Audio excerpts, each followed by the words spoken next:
Welcome to our YouTube channel, History of Freshman Course, Chapter 5, Part 1, Politics, Economy, and Social Process from early 16th to late 18th century. The major theme under this unit, conflict between the Christian Kingdom and the Sultanate of Adal, and after. Foreign intervention and religious controversy, population movements, interaction and integration across ethnic and religious diversity, people and state in eastern, central, southern, and western region, the controlling parade and dominant massacre. Let us see each one by one. The first, conflict between Christian Kingdom and Adal Sultanate. What is the cause of this conflict?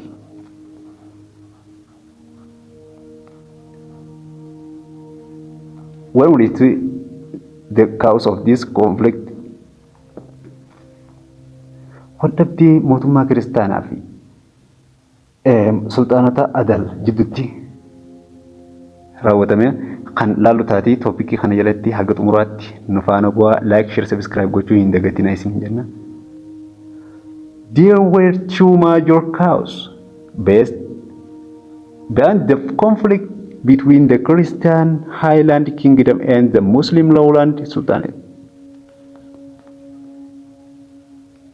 Sababoota gurguddaa lamatu jira. Sababa ka'umsaa kan ta'e jechuudha. Akka waldhabdee mootummaa kiristaanaa fi sultaanota Adal jidduutti gaggeeffamuuf sababoota gurguddaa lamatu argame. There were economic reason and demographic factor. Economic factor and demographic factor or reason jechuudha. Kana jechuun karaa economikiitii fi gara demographic factorii sababoota lamaan kanaa fi sababoota gurguddaa waldhabdeen mootummaa kiristaanaa fi Muslim Sultanate jidduutti raawwatameef kanaa jechuudha.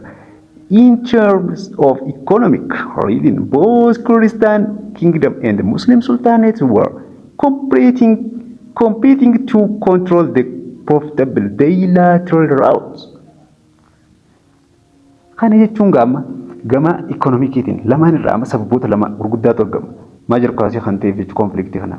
Tokkoffaa economic reason, lammaffaa demographic factor. Demographic jechuun baay'ina uummataa irraa kan ka'e jechuudha. Sababoota lakkoofsa baay'ina uummataa dabaluu irraa kan ka'edha. Gara economikii kana yoo ilaallu, economikii mootummaa kiristaanaa illee ta'e mootummaan sultaanonni islaamaa kun jechuudha. Gara economikiitiif sababa kan ta'e zeeyilaa tiriirraa hojii kana karaa buufata zeeyilaatiin deemu kana qabu kontirool godhanii ichirraa qaraxa funaannatuudha jechuudha. Hayyoon guddaan isaanii wal dhabdeedhaaf kan isaan sababa guddaatti ta'e jechuudha. The second factor was demographic factor. What is demographic factor? The fast population growth first forced the Muslim Sultanates to look for open space for settlement and enough pastorality. Jechuun gara demographic factoriitiin sababa isa lammaffaadha jechuudha. Baay'inni uummataa akkamitti wal dhabdee fiduu danda'a? The fast population growth. Uummanni ariitiidhaan baay'inaan dabaluun isaanii baay'achuun isaanii gara musliimaatiin jira. Muslim sultaanetii kanaan bakki qubannaadhaa kan itti rakkachuudhaan uummanni jechuudha gara naannoo babal'ifachuu kan barbaadanidha.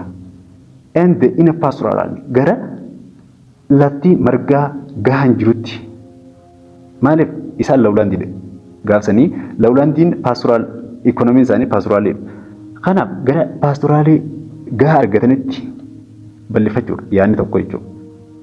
And so at the eve of conflict on the side of Muslim Sultanate, there were intensified internal strife or conflict, corruption and anarchy. Yeroo wal dhabdeen Muslim Sultanate yeroo konfliktii kana ta'e jechuudha laala yeroo mootummaa kiristaanaa fi mootummaan Muslim Sultanatiin kun wal dhabdeedhaaf eegalaadhaaf kaan kana jechuudha.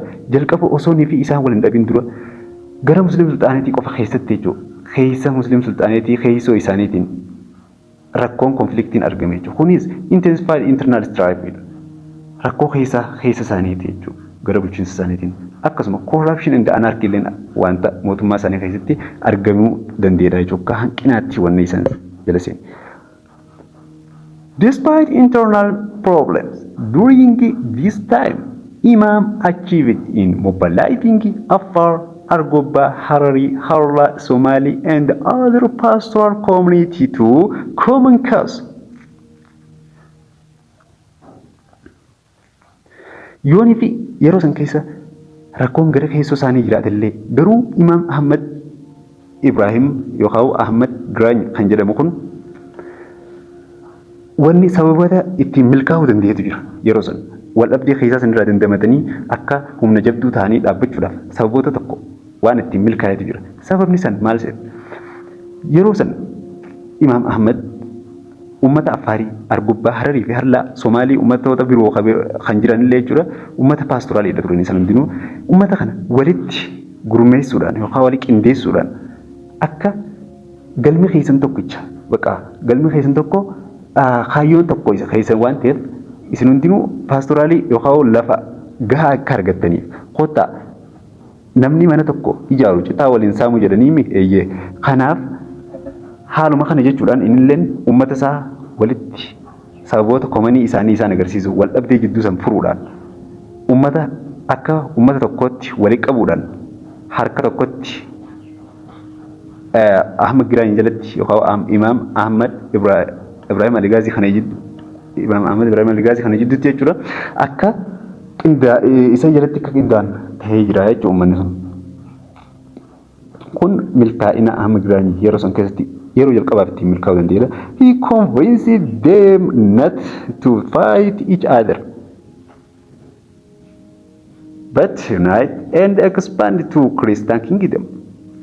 Innis gaa wanti jara kana walitti qabuu barbaadeef kaayyoon main kaawusiin isaanii yookaan common kaawusiin isaaniif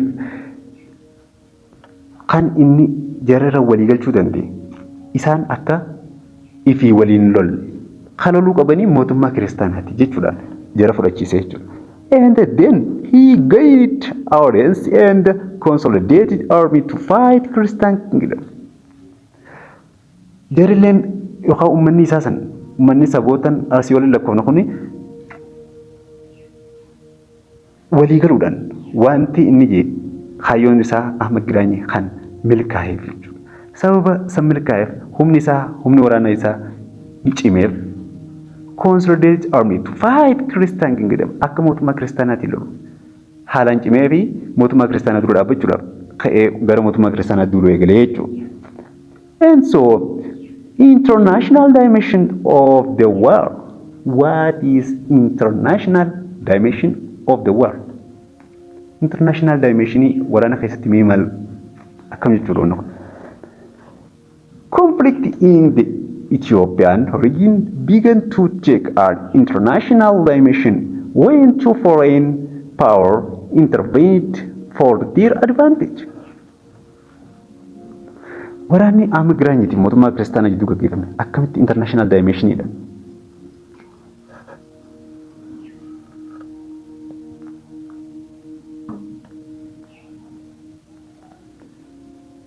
Conflict in Ethiopia region began to take an international dimension when two foreign powers intervened for their advantage.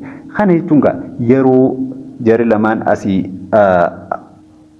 Horn of Africa kana keessa mootummaa kiristaanaa fi Muslim Sultanatiin gaafanii fi wal dhibdee jiran san akka addunyaatti gaafsan Awurooppaa fi Ottoman Turkii jidduutti Awurooppaarraa Poorchugaal jechuudha. Wal dhibdee jabaa ture, wal dorgommii jabaa ture. Maaliif addunyaa kontrol godhuudhaaf yeroo san keessa jechuudha. These powers were Portugal and Ottoman Turkey. Isaan lamaan Poorchugaalii fi Ottoman Turkii aangoo gurguddaa addunyaarraa biyyoota qaban jechuudha. Gara kiristaanaatiin kan deeggaru Portugal ture. Ottoman Turkey gara muslimaatiin kan deeggaraa turte jechuudha. Since the 12th century Europeans had found the long-distance trade route from Europe to the Far East blocked by the Ottoman Turks. Kunis gaa naannoo jaarraa 12ffaa irratti naannoo jaarraa 12ffaa keessa warreen Awurooppaanotaa jechuudha. Biyyoota Awurooppaanotaa dhiyeessiin yookaan importiin isaanii kan galuuf biyyoota Far East Indiyaa irraa jechuudha. Karaa Indiyaa fi gara Awurooppaatti galuun Ottoman Turkii jidduutti argamti. Isaan lamaan jidduu jechuudha. Awurooppaa Ottoman Turkii Awurooppaan gaafanii fi Far East qunnamuudhaaf deemtu Ottoman Turkii dirqama qaxxaamuruu qabdi jechuudha. Jidduutti argama wanti location isii. Akkasuma Ottoman Turkii yeroo san keessatti empire guddaa musliimaa turte akka addunyaatti empire jabaa yeroo sanii keessaa beekamtu turte. Kunis gaa sababa kanaaf jecha karaan ummanni Awurooppaa yookaan Poorchugaalonni kun gara Far East qunnamaniin dhabame jechuudha. Bilookitte eenyuun Ottoman Turkiitiif bilook godhe jechuudha. Hidhorkite dhiyeessii dhorkuudhaan ofiif fiddee gatiitti guddisuudhaan yookaan humnaa olitti ol kaasuudhaan itti gurgurachaa turte jechuudha. The Ottoman Turkish Empire was already in control of Arabia and Egypt. It also occupied areas in parts of the Red Sea coast and along the eastern coast of Indian Ocean. Ottoman Turkey Empire Ottoman kun jalqaba naannoo biyyoota Arabaa kana Middle East jechuudha control godhee aangoo Ottoman Turkey jala turte yeroo san keessa. Egypt illeen Ottoman jala turte naannoo baay'ee baqa ardii ishee kana guutuutti haga jechuun danda'amu Ottoman jala turte jechuudha. Almost all of Asian continent also occupied areas in parts of the Red Sea coast and along the eastern coast of the Indian Ocean. Naannoo galaana diimaatii fi karaa qarqara garba guddaa Indii kana aangoo Ottoman jala turte jechuudha yeroo san keessa. And so Ottoman Turkey was an established power in the Red Sea, the Gulf of Aden, and Indian Ocean region. Ottoman Turkey aangoo isii jabeessuudha kan jabeessite jechuudha Red Sea irratti hundeessuudhaan buufata akkasuma Red Sea controlii fi jala galchuudhaan the Gulf of Aden controlii Islaamaa jala galchite akkasuma the Indian Ocean region. Kanallee isii jala turte yeroo san keessa empire Ottoman Turkey kana jala kan turte. After Vasco da Gama discovered a direct sea route to India for Europe in 1498, the Portuguese began to establish trading stations along the eastern coast of Africa. Yeroo jalqabaaf Ottoman Turkey jala turan Red Sea Gulf of Aden fi akkasuma Indian Ocean illeen Ottoman jala turan akkuma dubbanne jechuudha. Booda Vasco da Gama lammii biyya Portugal kan ta'e jechuudha. Ka'ee karaa Far East qunnamu yookaan biyya Indiyaa qunnamuudhaaf Indiyaa akka itti dhaqu karaan Ottoman Turkeytiin bilook waan ta'ee jiruuf karaa haaraa barbaaddachuudhaaf ka'anii garbarra deemuu eegalan jechuudha. Sababa kanaaf dhufanii ardii Afrikaa qarqara East Africa jechuudha kan ga'anii turan jechuudha yeroo san keessa. Kunis bara 1498 keessa Poorchugaalonni yookaan Vasco da Gamaan faan kan gara Afrikaa dhufuu dandeenye jechuudha. Afrikaatti kaayyoon isaanii Afrikaa qunnamuu osoo hin taane Far East qunnamuudha. Kaayyoon jira Vasco da Gama yookaan Poorchugeesii kanneen jechuudha. They were also interested in getting new ones on the Gulf of Aden and the Red Sea coast. Interested in getting new ones on the Gulf of Aden and the Red Sea coast. Kareen kanneen and though having noticed the movement of diplomatic mission between the Christian Kingdom and the Portugal, the Turkey gave moral and military support to Imam Ahmed.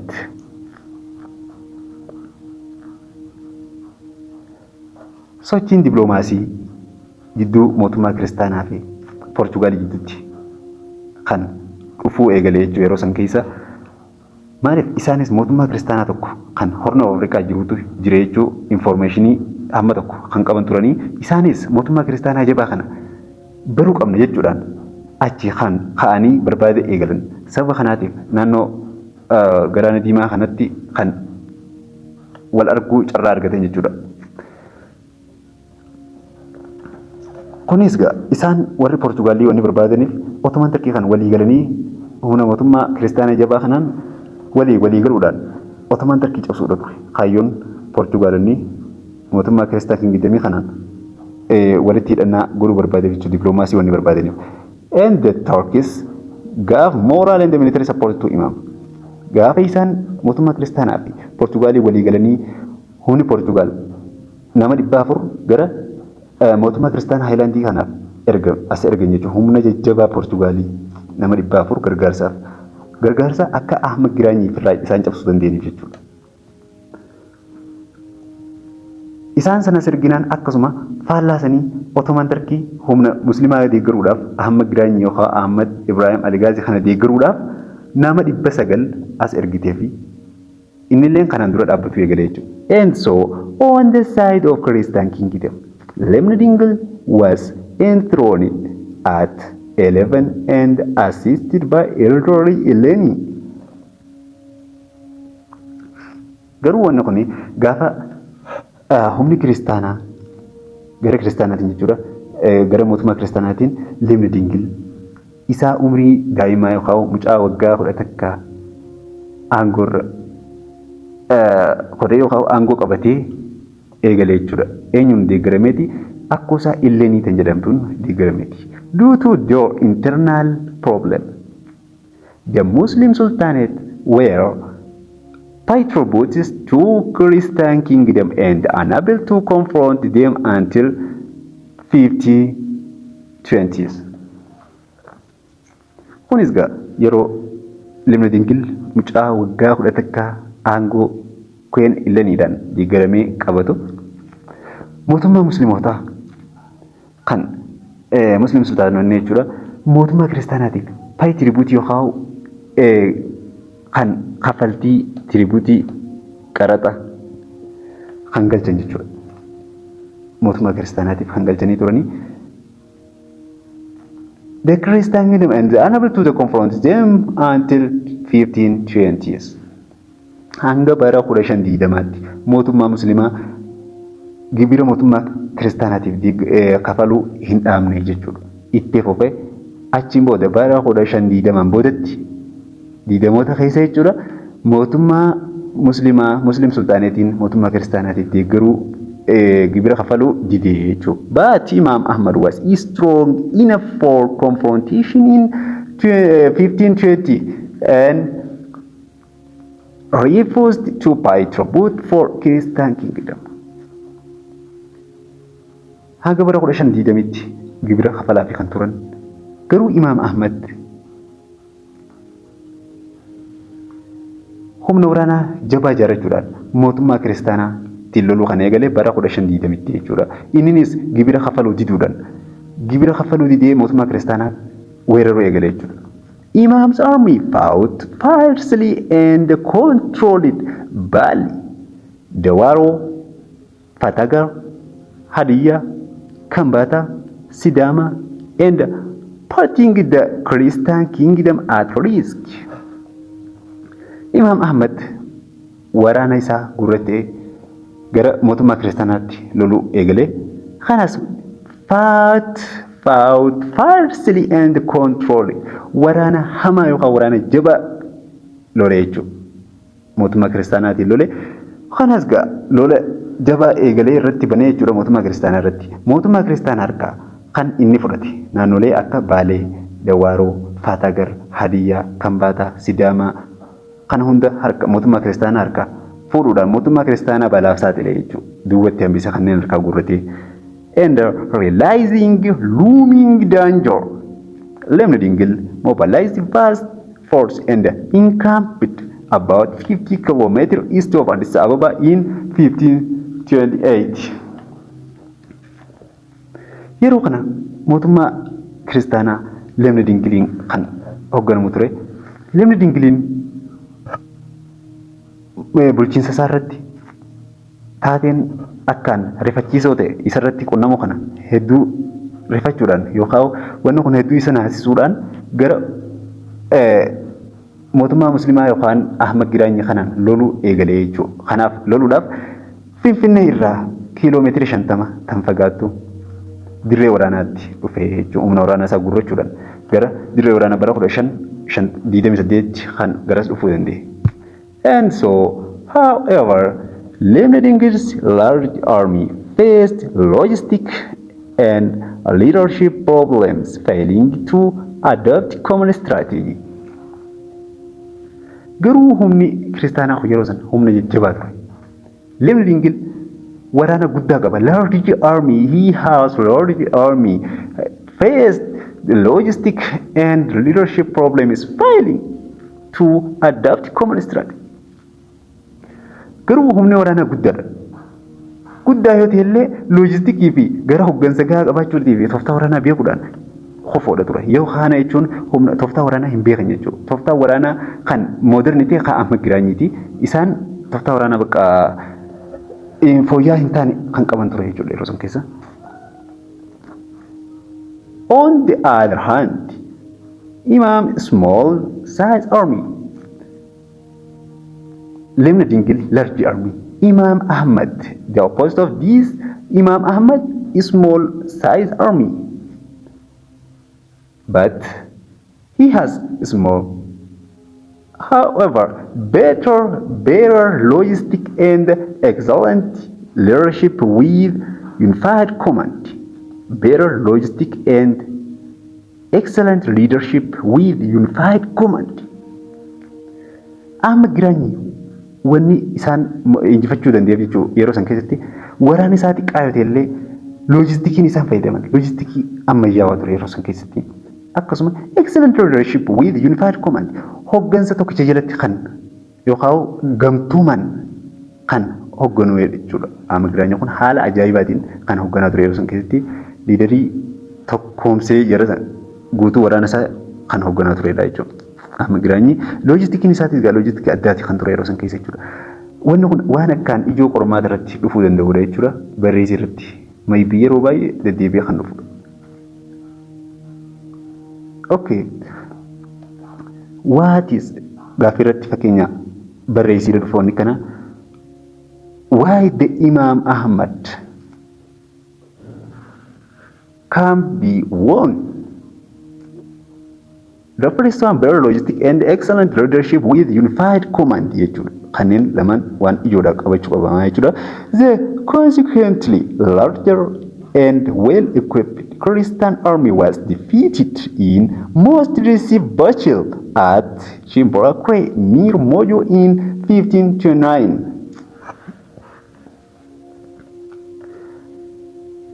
Ahmad Giraany kun humni waraanaa isaa tooftaalee kanneeniin kan cimaa turee fi yeroo san achimarraa ka'uudhaan kan waraana isaa babal'ifannaa itti mufee jechuudha. Larger and well-equipped Christian army. Waraana guddaa fi waraana meeshaa baay'ee yookaan meeshaa waraana haalaan qabu kana jechuudha. Mootummaa kiristaanaa kana kan kuffisuu danda'e jechuudha. Guddaa ta'anillee tooftaalee armaan olii dubbanne kana better loojistikii ta'uu fi akkasuma excellent leadership with unified command kanaani isaan injifatuu danda'e jechuudha. Mootummaan kiristaanaa injifatamuu eegalee itti deemaa jira jechuudha. Yeroo kana keessa was defeated in most decisive battle at Chimborakwe. Dirree waraanaa Chimborakwe tan jedhamtutti isinis Moojoo cinatti argamti. Bara 1529 keessa Chimborakwetti Ahmad Giraany injifannoo jabaa yookaan injifannoo achiin dura hin argamin jechuudha. Saniif guddaa kan ta'e kan mootummaa kiristaanaa irratti argachuudhaan babal'ifannaa isaa itti fufee jechuudha. Battle of Chimborakwe, Ahmad Giraany is defeated to Christian army. Then Christian territories like Shawa, Amhara, Lasta, and in North to Maramallasha become under Imam control. Erga Chimborakwe irratti mootummaa kiristaanaa kufee booda jechuudha. Bara 1529 kana keessatti Chimborakwe irratti jechuudha. Chimborakwe irratti injifannoo Ahmad Giraany argate isaaf jajjabina guddaa kan taate akkasuma isaaf milkaa'ina guddaa kan ta'e jechuudha yeroo sun keessa. Christian territory like Shawa, Amhara and Lasta. In North Zaptu mara mallash become under Imam control. Yeroo san keessa haga Eertiraatti illee jechuudha Shawaa, Amaaraa fi Laastaa kana dabalatee hanga Eertiraatti kan Imam Ahmad Giraanyi harka galee jechuudha mootummaa kiristaanaa irraa ari'ee ture jechuudha yeroo san keessa. Mootummaan kiristaanaa gara Southern Ethiopia amma kana kan baqatee ture yeroo san keessatti jechuudha. Imam Ahmad empire started from Zaila to Massawa on the coast including Ethiopian interior by 1535. Imam Ahmad empire Imam Ahmad Giraanyi yeroo san keessa bal'ina isaa irraa jechuudha Zailaa galfa badanii irraa haga Matsawwaa jechuudha Matsawwaa Reedsii jechuudha haga Eertiraa qaxxaamuree Matsawwaatti kan Imam Ahmad Giraanyi harka tokkodha jechuudha yeroo san keessa empire bal'aa Horn of Africa kana haalaan guututti hamma jechuun danda'amutti qabamee Ahmad Giraanyi harka ture yeroo san keessa. And so as he penetrated deep into Christian kingdom, Imam Ahmad set up civil bureaucracy constituted from his men and newly recruited personnel from Christian territory. Yeroo Ahmad Giraanyi mootummaa kiristaanaa haalaan isaan cabsee bulchiinsa kiristaanaa kan duraan ture san gara bulchiinsa muslimaatti yookaan islaamaatti kan deebisuudhaaf yaale yeroo san keessa maal godhaa ture dakkanii fi kontiroolii isaa jala gale hoggansa olaanaa irratti namoota isaan irraa ta'an jechuudha namoota muslima duraan isaanii wajji deeman hoggansa olaanaa irra godhuudhaan akkasuma namoota kaanillee isaan jalatti jechuudha isaanii waliin kan hojjetan ummata naannoo mootummaa kiristaanaa qabamee ture kana jechuudha. His men and the newly recruited personnel from the Christian territory jechuudha. Kana jechuun ummata naannoo islaamaa mootummaa islaamaa harka gale kana keessa jiraataa turan ummatuma jiraataa naannichaa jechuudha lookaal warreen ta'an isaan san keessaa filanii gara warreen bulchiinsatti karaa olchiisuutti kan deemanii jechuudha yeroo san keessa isaan saniitiitu waliin hojjetee bulchiinsa haaraa kana waliin sirna bulchiinsaa waliin gaggeessaa ture jechuudha. Maal naannoo silaa qabatame irratti jechuudha. His wife, Batdil Wambara, had encouraged her husband to avenge her father's deeds. His wife, haati manaa isaa yookaan niitiin isaa Batdil Wambara kan jedhamtu niitii Ahmad Giraanyi jechuudha. Batdil Wambara jedhamti. Isiin intala Amira Harar kan ture yookaan Amira Adalii kan ture Ahmad Giraanyiitiin duratti jechuudha. Emir Mahfuz kan jedhamu. Emir Mahfuz intalti Emir Mahfuz Batdil Wambara jedhamti. Ahmad Giraanyi intala Emir Mahfuz fuudhe isiin Batdil Wambara kan jedhamtu hijaa abbaa isiitiif jecha Ahmad Giraanyi yookaan abbaa mana isii kana kan akka mootummaa kiristaanaa kana haalaan dhabamsiisu yookaan haalaan isaan kana injifannoo addaa irra gaggeessu kan duuba deemtee deeggaraa turteedha jechuudha san keessatti gahee addaa akka inni kun sodaata kan malatti isaan kana dhabamsiisee haaloo isii san haaloo abbaa isii kan lemna dingiliin ajjeefamee san bahuudhaaf jecha abbaa isii Emir Mahfuz lemna dingiliitiitu ajjeesee ture osoo Ahmad Giraanyi dhufin duratti jechuudha. She accompanied Ahmad throughout his expedition. Yeroo inni expedition yookaan yeroo inni babal'ifannaa irra jiru kanatti yeroo inni mootummaa kiristaanaatiin wal lolaa deemu naannoo bara 1915 irraa eegalee jechuudha. Kanarraa kaayee isiin takka jalaaftee hin beektu jechuudha. Haga xumuraa inni guyyaa inni duutte jechuudha. Kunis isheenis gaa yeroo san keessa guutuu kan jala deemtu mootummaa kiristaanaa kana kufaatii isaanii kana itti agartee qalbii isii tana fayyisuudha jechuudha. Hijaa abbaa isii saniif jecha.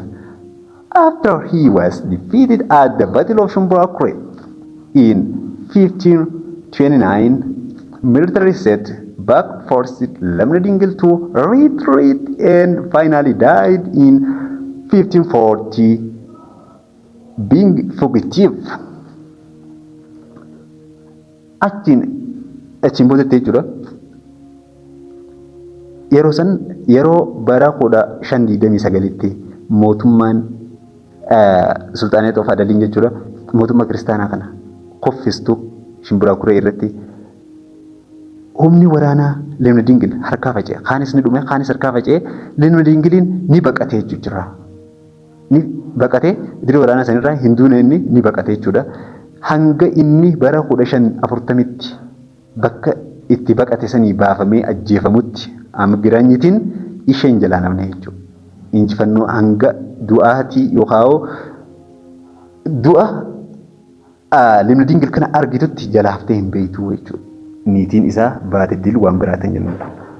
And so his son Galadius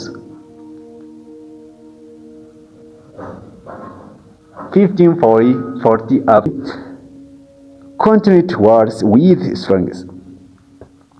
Ilmi Lemna Dingil kan ture Galadius kan jedhamu aangoo abbaa sarraa kan abbaan isaa duunaan jechuun Lemna Dingiliin bara 1540tti kan ajjeefame Amigiraanyitiin yeroo inni abbaan isaa hunduu inni ilmee jechuudha Galadiyoosiin aangoo kan qabate waraana Galadiyoosiin aangoo qabachuudhaan waraana Amigiraanyitiin itti fufe.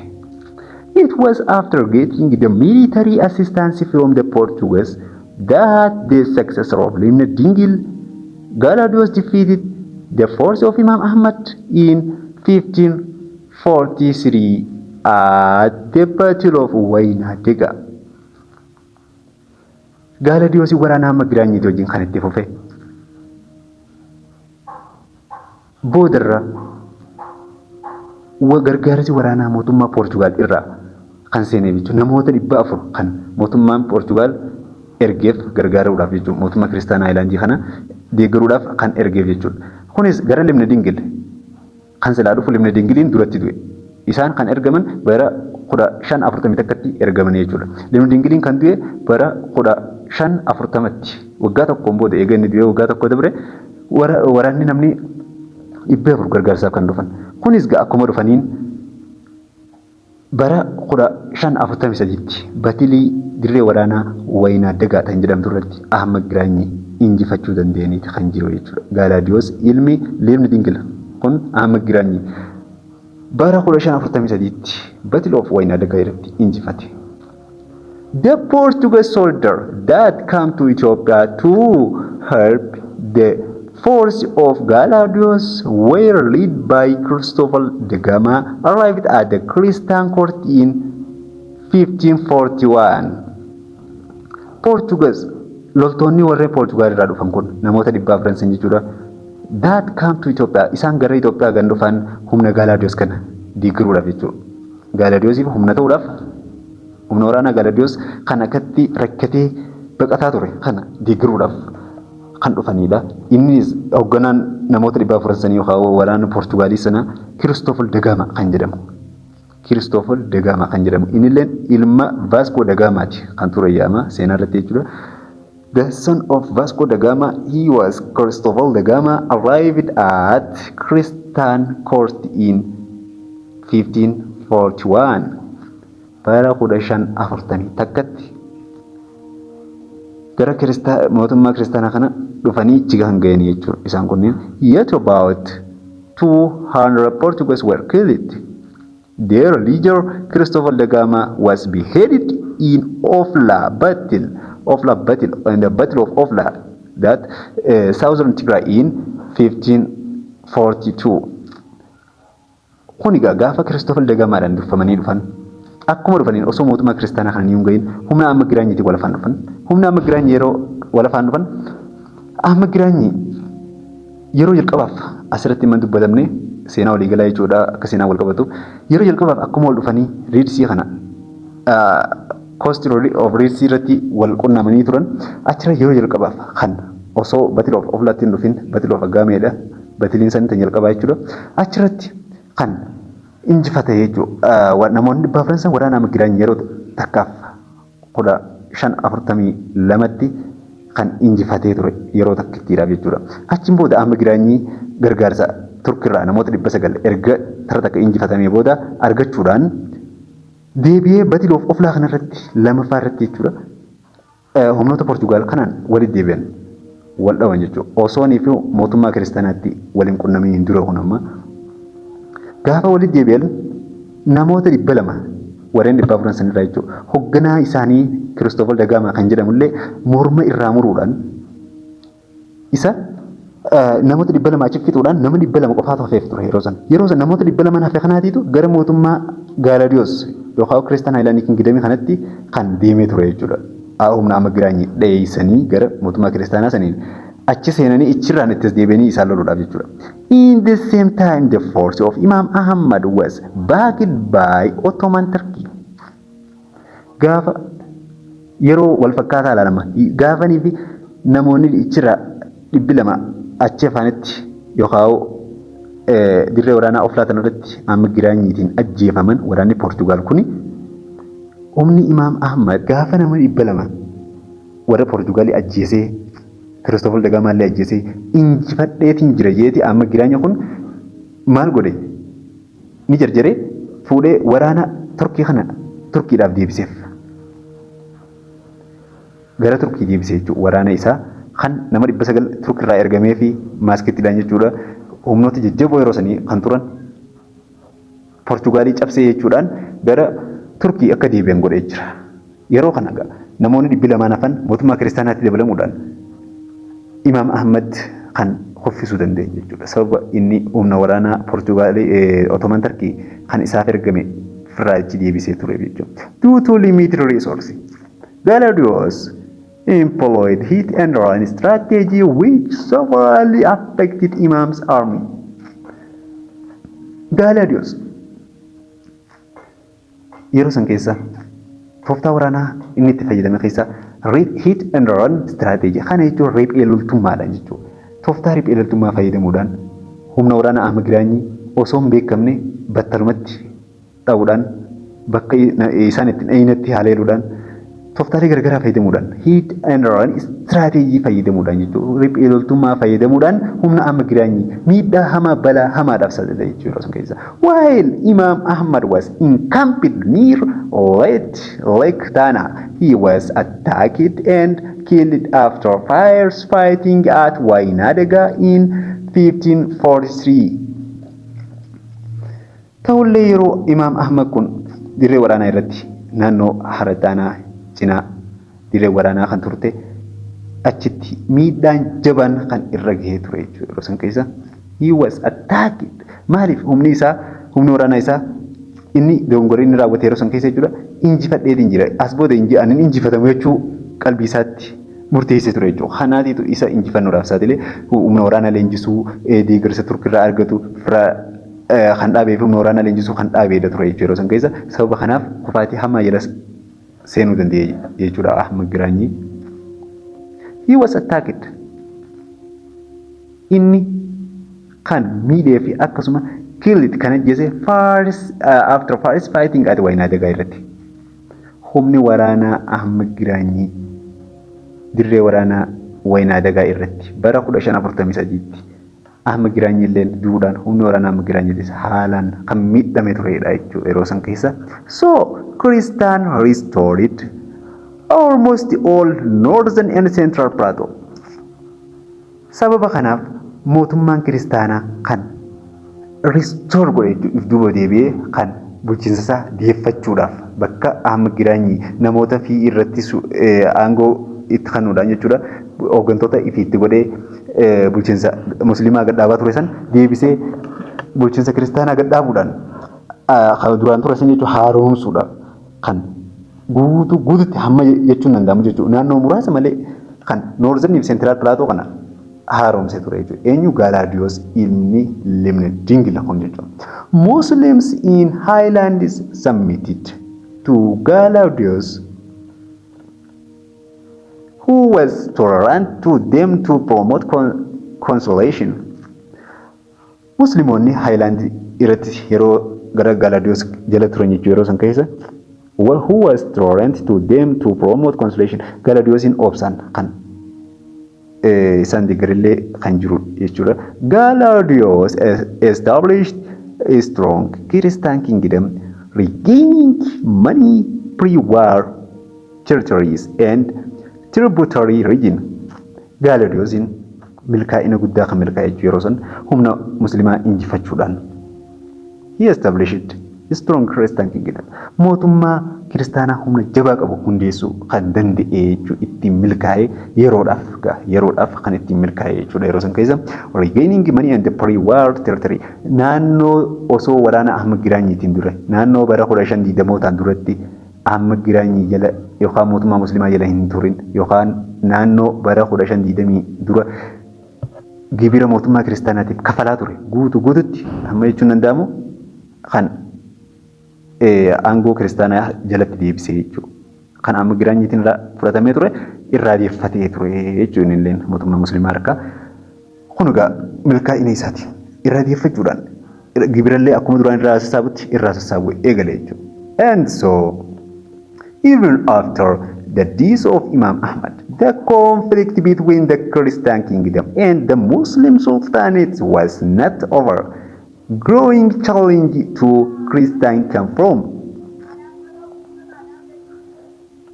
Yoo Imam Ahmad Ibrahim kana mootummaan kiristaanaa yookaan Gaalaadiyoos godhe injifannoo addaa sila yoo dhaggeessallee garuu mootummaan kiristaanaatii fi mootummaan islaamaa kana jidduutti wal dhabdeen ichirratti hin dhaabbanne.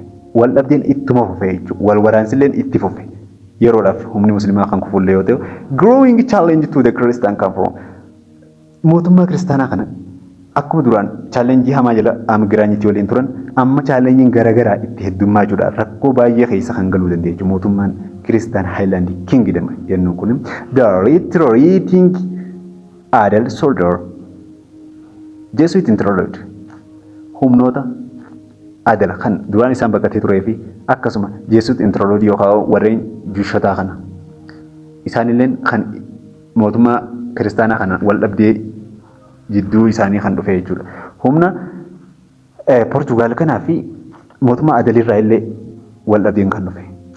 Kana jechuun gaa humna kiristaanaa Awurooppaa irraa Portugaaliin yookaan hojjechiisota jechuudha kan mootummaa kiristaanaa deeggaruudhaaf dhufan isaan kaatolikizimii akka isaan fudhatan barbaadan garuu kun warri Itoophiyaadhaa yookaan Kiristaan Haayilaand Itoophiyaan kun jechuudha Ortodoksiidha kan isaan qaban. Sababa kanaaf jecha kaatolikii mormuu isaaniirraa kan ka'e wal dhabdeen rakkoon jidduu Portugaalii fi Kiristaan Haayilaand jidduutti kan uumame. Akkasuma humni Adal kan waraana Ahmad Giraanyii bara 1543tiin injifatamee dheessee ture deebi'ee loluudhaan rakkoo guddaa itti ta'uu dandeenya kun jechuudha. Ottoman Turkish and Oromo that advanced into center. Ottoman Turkey illeen gara Riidsiirraan dhiibbaa jabaa irra geessisuu eegalte jechuudha. Yeroo sanii and Oromo illeen Oromo advancement into center gara walakkaa kanaan jechuudha. Gara Southern and Centraalii kanaan kan Oromoonis babal'ifannaa eegalte jechuudha. Yeroo kana rakkoolee garagaraa kanaan mootummaan Gaalaadiyoosiin hoogganamu kan mudate jechuudha. Emperor Gaalaadiyoos was killed while fighting the force of Adal led by Emir Nur ibn al-Wazir Mujahid. Mujahid in 1559. Yeroo kana keessa Emperor Gaalaadiyoosiin kan ajjeefame jechuudha. Emperor Gaalaadiyoos kan ajjeefame waraana Adalii wajjin gaggeessaa turan irratti. Kunis Emir Nur ibn al-Wazir Mujahid bara 1559tti Emir Nur ibn al-Wazir Mujahidin kan jaamu kanaatitu Emir Harar dhalaa Ahmad Giraanyii yookaan Ahmad Giraanyiitti aanee kan Adal gaggeessaa ture jechuudha. Inni kun deebi'ee waan inni Ahmad Giraanyii irra raawwatee ture kan Gaalaadiyoos illee ajjeesuu danda'e jechuudha. Deebi'ee bara 1559 irratti Gaalaadiyoosis kan du'e. This conflict was internationalized due to the involvement of Portuguese and Ottoman Turkey. Waldhabdeen gaanfa Afrikaa keessatti gaggeeffame kun mootummaa musliimaa fi sultaanota Adalii fi Christian Highland Kingdom jidduutti kan gaggeeffame kun internationalized due to the involvement of Portuguese and Ottoman Turkey. Inni kun waldhabdee idil addunyaa yookaan waldhabdee guddaa ta'uudhaan kan humni Ottoman Turkii impaayera guddaa addunyaatii fi Poorchugaalii impaayera guddaa kan turte isaan lamaan jidduun isaan lamaan kan waraanatti irratti hirmaatan jechuudha. Daayirektii fi indaayirektiin illee. Daayirektiidhaan kan isaan irratti hirmaatan humna waraanaa isaanii erguudhaani. Indaayirektiidhaan ammoo meeshaadhaan gargaaruudhaan jechuudha. Gama lamaanittuu kan irratti hirmaatanii turan. Kanaaf internationalized conflict ta'uu danda'e jechuudha. The period between 1543 and 1555 jechuudha. Yeroo bara 1543 fi 1555 gidduutti was characterized by the chosen or disorder. Haalaan bakka wal dhibdeen jidduu keessoo haalli bakka jeeqamsi siyaasaa kan ture yeroo barreen kanneen keessatti.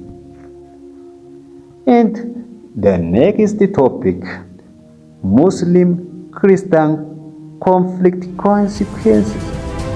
After next program.